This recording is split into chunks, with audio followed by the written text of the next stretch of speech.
I think Hades makes everything better. See, this man's thinking, Gio, you can learn something.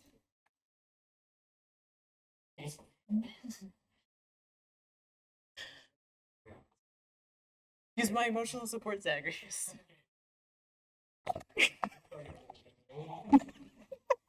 Oh, I gotta talk quietly. All right. Ugh.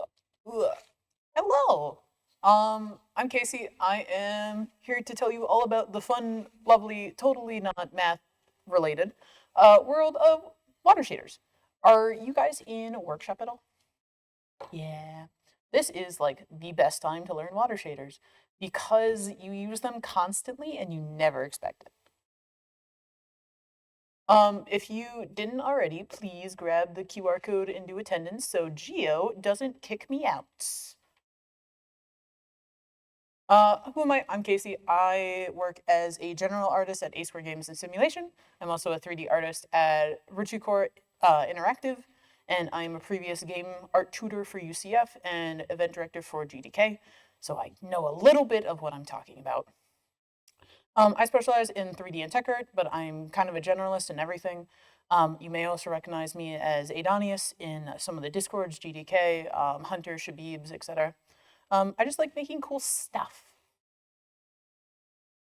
So what are water shaders? Water shaders are just going to be a wide variety of shaders meant to replicate liquids of any kind. There's really three main types. So you have the single plane waters, which is just going to be a normal plane with a water effect applied over it. You have a volumetric water, which is meant to be usually interacted with or act as hero objects. And then you're going to have a texture panning, which is just a material you apply to an object. For this workshop, we are kind of just focusing on the first two. So we're focusing on single plane waters and volumetric waters. What are you buying? Essentially, with making water shaders, one of the best things to keep in mind is the features that you're adding to it. Obviously, the more features that you add to a shader, the more complicated it's going to be. One of the biggest problems in game design is usually going to be over scope. So you want to make something because you think it's cool or you see a tutorial for it, and you want to keep adding and adding and adding and adding. I can tell you I did independent research and workshop where I worked primarily in shaders. Some of them take a lot longer than you expect. This one I did for a Unity game, I think took about, I want to say 3 or 4 weeks because we had to figure out a critical bug with the water shader, and then we wanted to add more features to it, and we wanted to make it look pretty, and we wanted to make it move.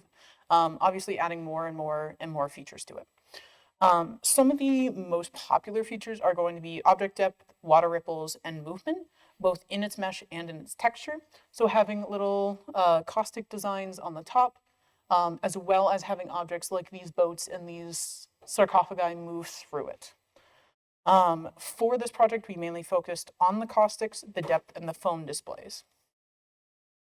Some other examples, I just kind of looked through some ArtStation. The presentation is also going to be available. So all of the little underlined parts are links that you can like check out more of the project with. But for some of these, they all depend on the art style. You have ripple effects, texture movement, object depth. You also have both texture and object movement. And they can really share features throughout the different styles. They're all going to be a little bit different in how they're executed, but the same in how they're fundamentally made. Okay, so 2 examples. I made a water shader, like I mentioned, for Unity 2022, and I also made a little potion bottle shader based off of these. Additionally, I also made 2 different versions of a water shader for Unreal Engine. Essentially one that is this base lake down at the bottom, as well as a waterfall material. So our level designers could have a lot of flexibility without having to overload the system with the different materials. So this is just kind of a more in-depth look at them. This is actually the level we use them on. You can see they're a little bit different in how they're executed. They have the interaction with the foam that moves around the scene. And we have all of the little buttons and levers that designers can play with. Especially for tech art, it's a little bit of a hard role to describe because it is so new. I want to say it's just about hitting the 10-year mark. So if you go ask Chris Rhoda, he's going to have a different definition than my boss, who is a technical artist, who's going to have a different definition than students who are learning to do technical art, because it's a wide field that is still so new. But essentially, you are helping build tools, plugins, pipelines, sometimes VFX, sometimes rigging, et cetera, et cetera. So with these, I wanted to give our level designers as many tools possible to change whatever they wanted. So they can affect the depth, they can affect color, refraction, et cetera, et cetera. I lost my thing. Yeah. But nodes, which are usually what the water shaders are made of, are really complicated. Like I said, this water shader in Unity took about 4 to 6 weeks roughly. The water material for Unreal on the left, I had to put a number because it was made over the course of a semester, I would probably say 7 or 8, because we kept having different problems with it. And that's due to that scope overcreep that I mentioned. We would want to have it interactive with a certain object, but not interact with another one. We would want to add waterfalls, and then we wanted them to look a certain way, essentially adding on feature after feature. It's not something that you can expect to be done super well in a week. You might be able to get a prototype, but it's not going to usually be exactly what you're looking for. So we have our features. What is next? Like I said, that's a lot of nodes. So we might want to start by simplifying it. Let's start with color. Essentially, color is just a lot of objects in game design. It's just a bunch of maps. It's a value between 0 and 1, white and black and white, just how it affects. So with this, we have this broken down into 3 different sections. We have orientation, essentially telling our object how we want the gradient map to face. We have our actual gradient, and then we have our color. If you are in modeling, I think it's 1 and 2, and you ever worked with ORM or ambient occlusion, roughness, and metallic maps, you see a lot of these. Essentially, those maps are just compressed layers of black and white into one map instead of 3. But yeah. So when we just apply the gradient layer, this is essentially what we're getting. I do want to point out that for this, I'm not including the code base that comes with it, because I tried to explain it in here and it made it 4 times as long, and it's not the main focus of this. But I will link all the resources at the end of the presentation. But I also included just a little bit of a black and white view so we could see how those maps are applied. We just have a nice gradient going from a darker green to a lighter green at the top, and we are using like a little capsule for it. So I recognize a lot less of these words. We have words like sign, we have multiply time, add in context. We don't fully understand what they mean. For here, we have our movement variables, essentially our wobble variables, or as I lovingly like to refer to them, poor man's jiggle physics, just essentially to get a little bit of movement in our object, especially with volumetric shaders. Having a little bit of movement really adds a nice bit of juice and polish to items. So if you have a potion bottle, if you have I've seen some people do it where it's like a glass skull filled with liquid, and it's really cool. Just adding a little bit of something makes it really neat. This section up at the top is just to mark the XYZ direction. But again, we don't fully understand these words. So we have sign in the middle there. It's a big node section. What does that mean? Sine waves are just essentially water waves, or similarly. Essentially, it's just going from 0 to 1, 0 to 1, 0 to 1 in a loop, and that creates a pattern that we would recognize as a wave. Most of the block here is just for customization for designers, giving them control of the amplitude and the frequency. Essentially, how many pitches are here, going up and down, and how spread out they are. Math isn't always evil, especially for tech artists. It's just sometimes evil. But now we have a little bit of wiggle to it. In this case, let's see if we can add a little bit of foam to make it a bit easier to see. So adding foam is usually one of the more complicated reasons because there's a lot of behind the scenes math to it. Especially when you're starting out making water shaders, you are going to think about it too literally. You want to just add foam to it. Okay, well, where do you add foam? On the cylinder or the capsule. Well, first you have to define its shape. And then if we're having it as a potion bottle, if we have a foam layer, that means not all of it is full. So how do we dictate how much is full? And that's where we get into the very long and complicated graphs because we have to establish all that data beforehand.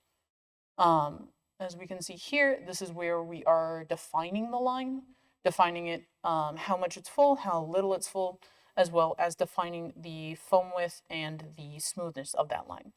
But on the end, we can give it a little color and make it look pretty. So there we go. Again, I added a little bit of black and white mask just so you can see how it all relates back to it. But we can improve this further. Like I mentioned, you can keep adding items to it. So with the design here, it's just a simple gradient.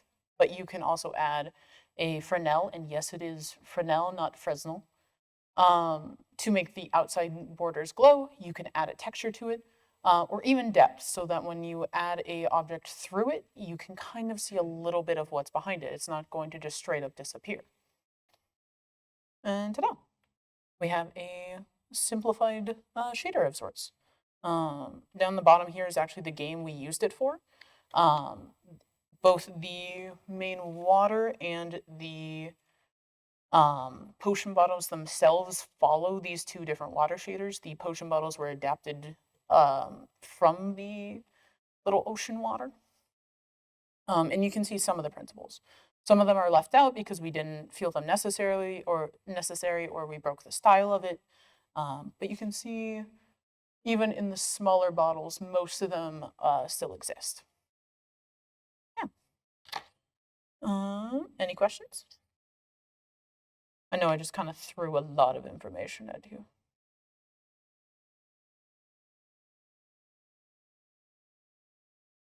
I do also have a little bit of the water shaders in Unreal.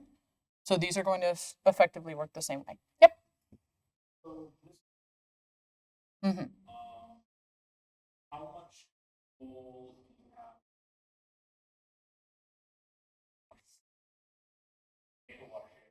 Mm-hmm.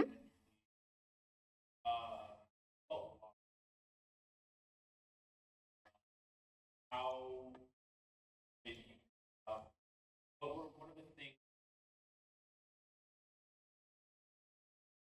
you take this?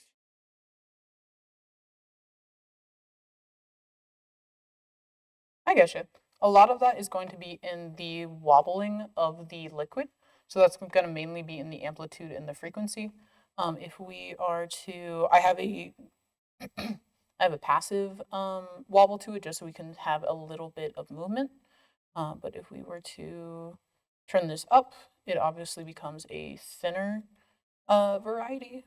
And then this one does not have it. But it would essentially apply the same way. So messing with the amplitude and the frequency, that's why we leave them as parameters for our designers, would allow people to easily change it, edit it, without needing to go into your main code base. Because if I were to just like throw this at Geo, if I were to say, hey, can you go fix all of this to how we need it for the level? Most of this is not going to make sense, and it's not going to make sense for any designer to essentially break it apart when you can just make those variables really easy to find. So instead of saying, hey, let's change the foam scale, okay, well, instead we just have it as one of the little vectors and floats that we can use instead. So it's easily accessible for anyone on the team, even if it's a programmer who has no artistic experience. You do run into that a lot with stuff like Unreal, especially with their water shaders. I spent a lot of time on this project in Unreal, going through it, making sure it was easily accessible for any other artist because I was the only tech artist on the team. So instead of this mess of nodes that is currently lagging out my computer, and I lost it, lovely.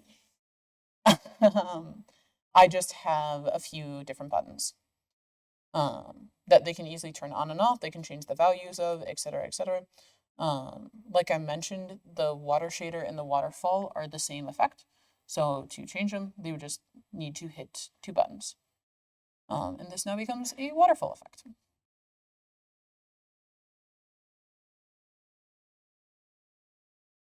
Yeah.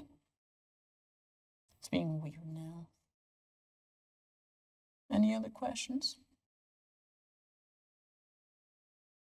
Yeah. Yeah.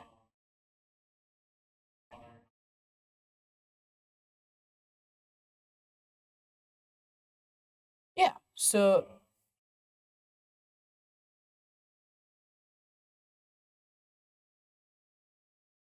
yes, that is essentially through the use of, where are they? This is the wrong shader, that's why.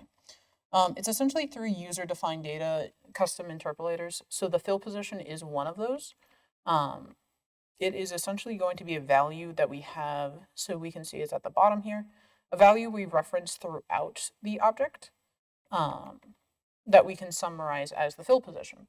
So instead of needing to define it for every single mesh, we go through and we just create a function that says, hey, take the world position subtracted by the object, subtracted by that fill amount, do a little bit more locational math. So rotating around axis in two different directions, adding our wobble values, and hey, this is what we get for the fill position down here. But this means you can also apply it to any mesh. So I don't know if I have a mesh I can just move. Custom interpolator.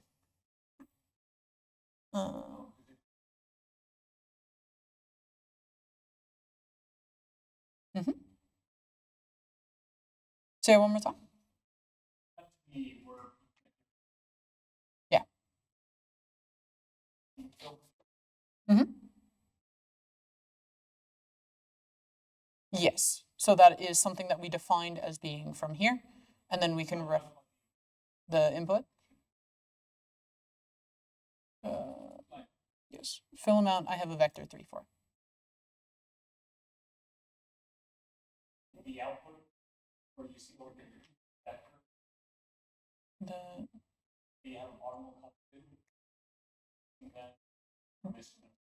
yes, because I defined it in through the vertex section to be something that I can reference throughout. Yes. So that is something that is specific to the shader graph that I had to essentially use a little bit because I think this is where the code comes in. I had to use a little bit of code and a little bit of shader magic to essentially say, hey, I want to refer to this later. Let's keep it here and let's define it in this shader.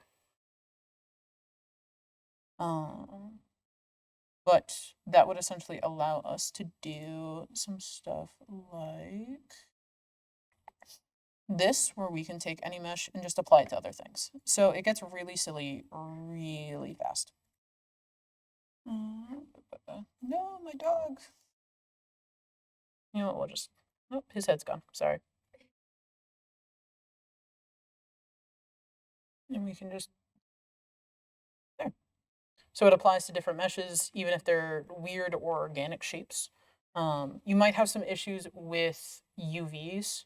That was a big thing that I spent a very long time trying to figure out. And it's essentially not a thing that can be fixed. So you just need to be very mindful, even in your beginning design process, of how you're making things.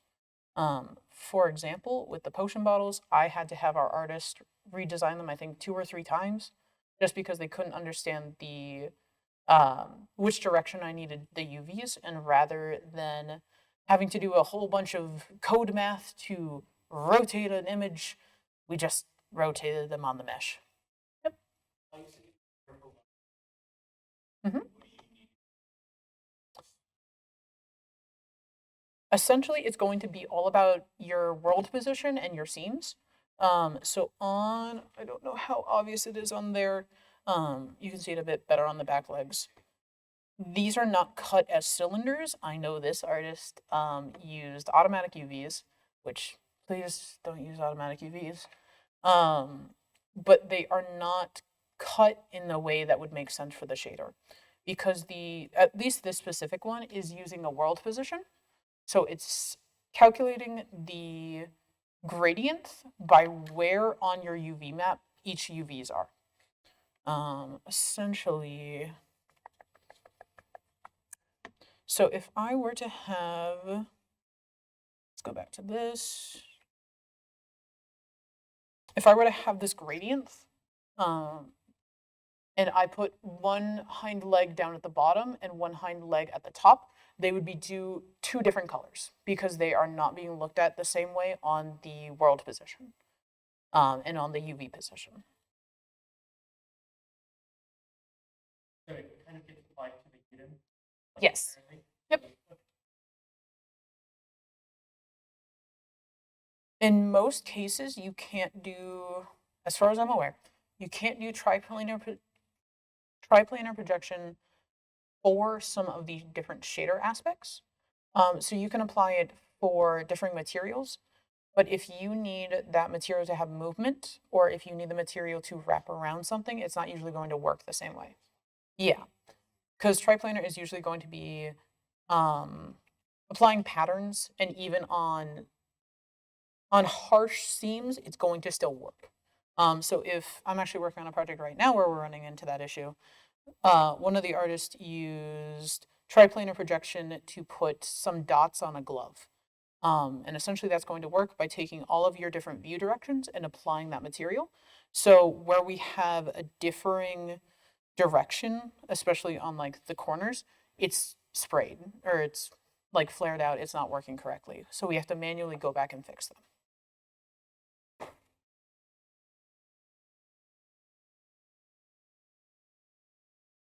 I was hoping you would like get into like displacements and like those or I don't know. Yeah. Use displacement and like torsion stuff, right? Not typically for me. With this shader is one of the more complicated ones I have. This is the shimmer is going to be essentially a, where do we start with here? With here, it's just going to be a Veroni noise multiplied by a radial shear, which is giving it that turning effect. Multiplied by, stop crashing. Multiply it by time so that it moves. And then this part is just going to be for essentially removing part of the texture so we have a little bit of noise difference, clamping it so that we get a full noise and it's not just kind of blurred out. Giving it power so that it can be added onto the color, which is just one way of applicating it. There are a couple others. Yeah.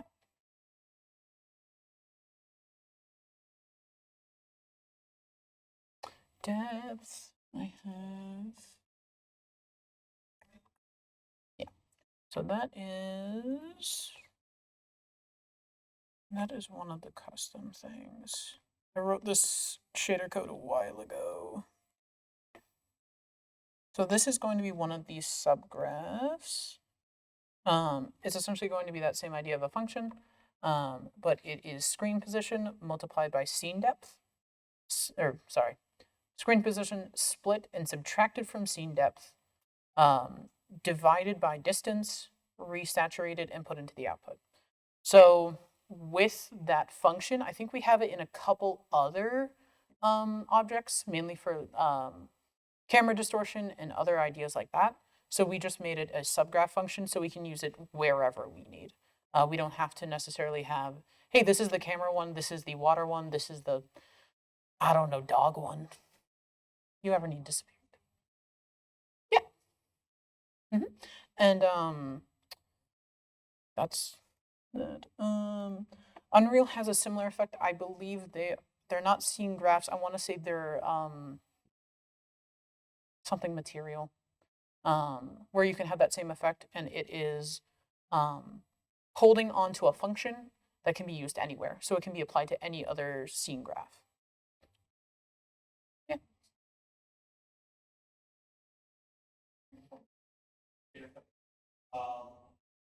For creating weights.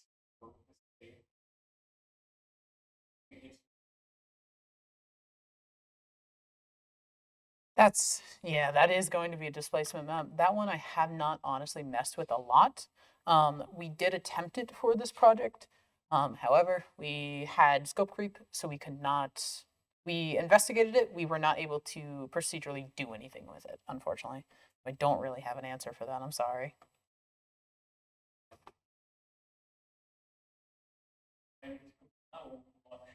Prismatica Dev, my best friend.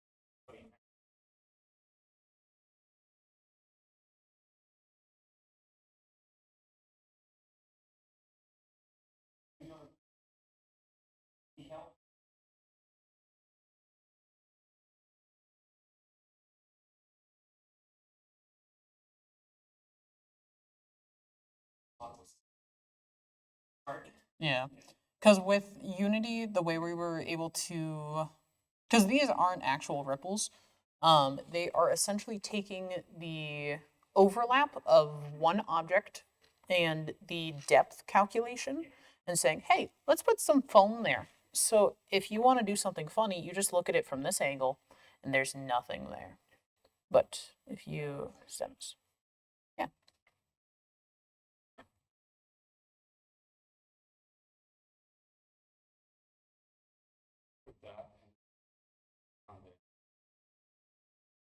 So it will only display it on the depth overlap. So that's why it gets, yeah. So that's why it looks a little bit less, even though theoretically this should be probably down further. Yep.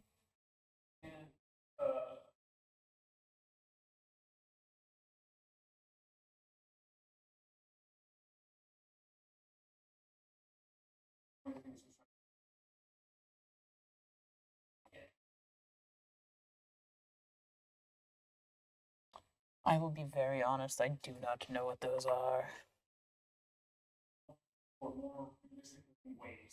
Ah,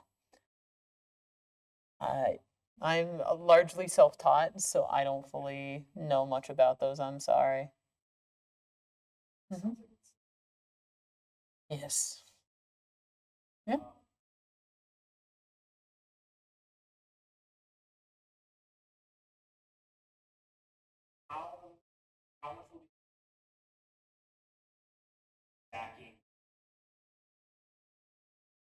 A lot.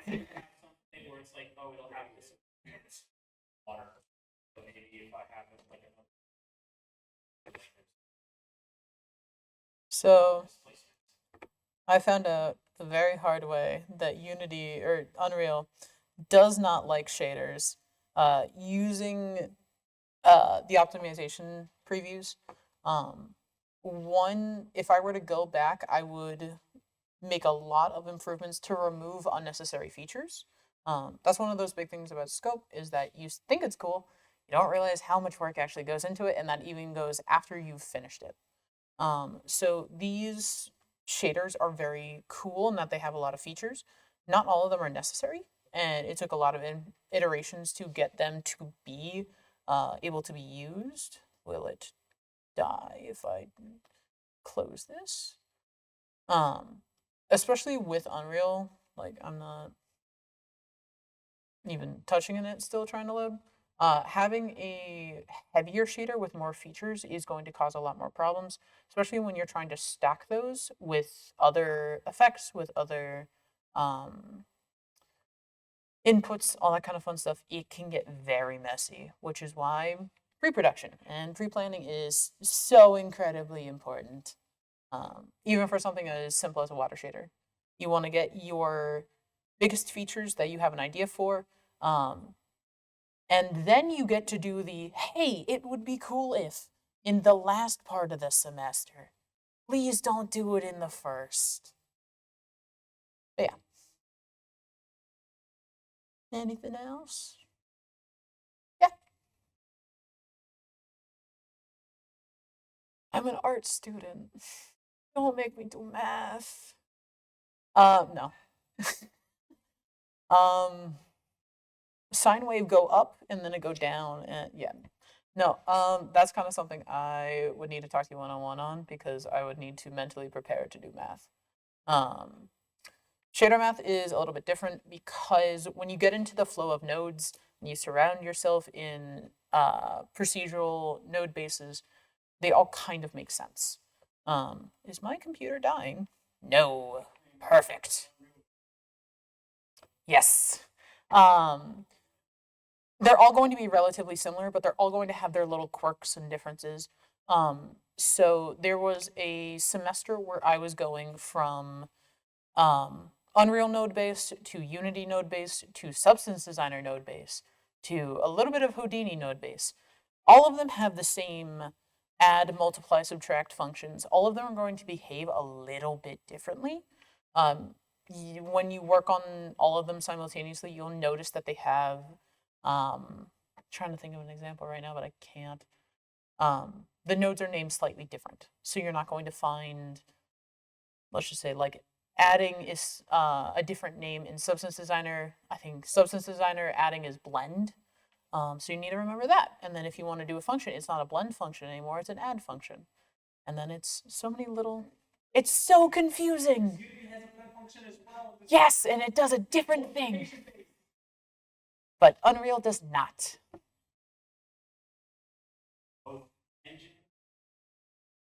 And then you just see nodes in your sleep and you're like, whoa, I understand it now. It's 10 p.m., you're on your fourth monster and you figure it out.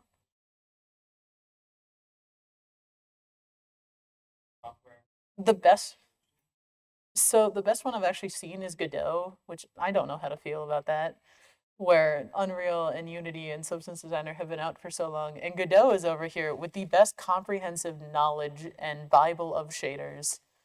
And it's really cool too. Open source. But yeah. Anything else?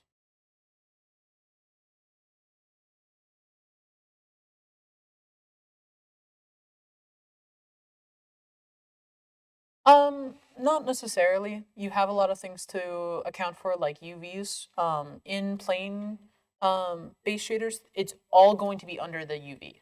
Whereas with the cylinder, I spent probably 3 weeks trying to figure out why, what was it? I think it was how to get this from stop happening. That's because of UVs. In a plane shader, we're not going to have that problem because it's all laid flat. Here, it's kind of unavoidable. This is why I was saying you need to talk with your whoever's doing models and make sure it will work. You can either do this through like a prototype or a quick sketch or something like that. Yeah, there's a lot of little differences. So the movement is like the sine wave is going to be a part of it, but the sine wave applies to a lot of different things, not just volumetric or plane.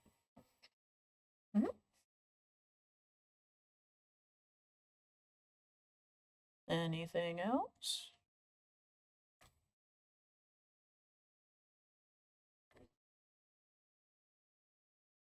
Gio? There's a new channel called Archive that has every single work day.